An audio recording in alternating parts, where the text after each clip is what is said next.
What is the best Linux Windows manager? So if you want the best Linux Windows manager, then what you need to do is just watch this video. So the first option we have is Hyperland, which is best overall with modern plus powerful features.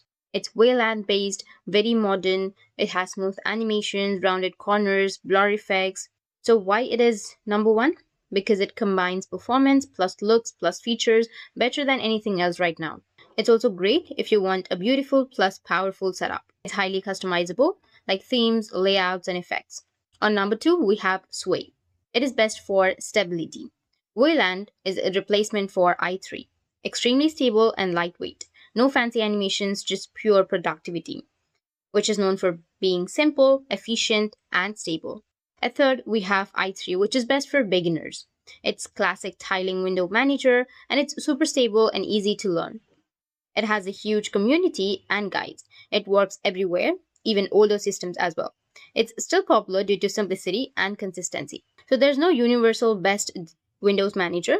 Even Linux users agree it's about preference and workflow, not ranking. That's it, and if you have any questions, feel free to comment below. Thanks for watching.